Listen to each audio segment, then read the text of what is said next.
Tamika Stiles, and today we're going to talk about Raynaud's phenomenon. Raynaud's phenomenon is a disease that causes some area of your body, such as your fingers and toes, to feel numb and cold in response to cold temperatures or stress. In Raynaud's disease, smaller arteries that supply blood to your skin narrow, limiting blood circulation to affected areas. Women are more likely than men to have Raynaud's disease.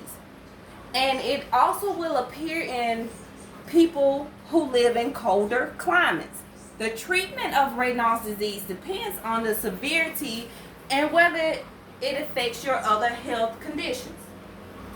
Signs and symptoms of Raynaud's disease include cold fingers and toes, color changes in your skin in response to cold or stress, numb, prickly feeling, stinging pain, or stress.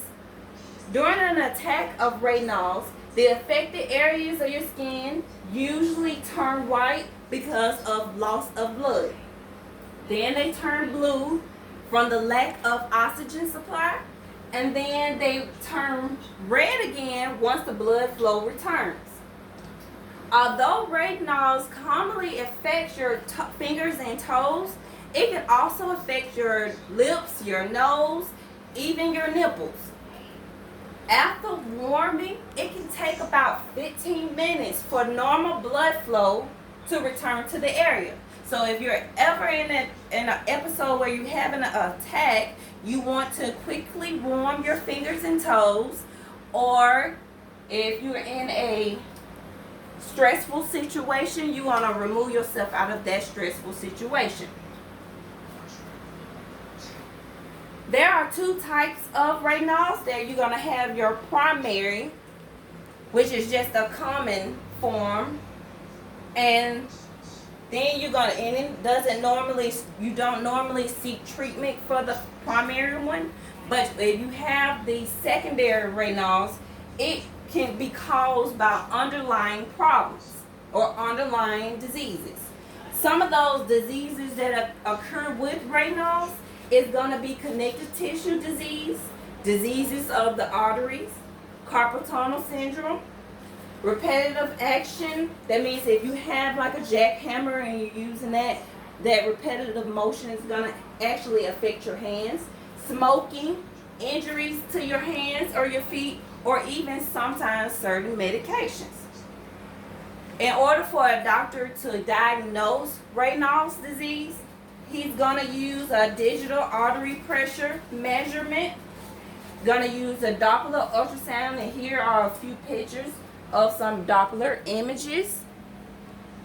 They're going to do a full blood count, some blood tests, and nail fold vasculature, where they're taking scans of your nail beds. And you see here is some pictures of the nail beds. We're going to have treatment. Basically, treatment is dressing for the cold in layers, wearing gloves and heavy socks. Medication for the less severe types of Raynaud's disease. The goal is to reduce the number and severity of the attacks, prevent tissue damage, treat the underlying disease and condition. Depending on the severity of the disease, the doctor is going to give you medication to widen your blood vessels to promote circulation. And some of the medication would be calcium channel blockers, vasodilators. And if your Raynaud's disease is very severe, you're going to have some surgery.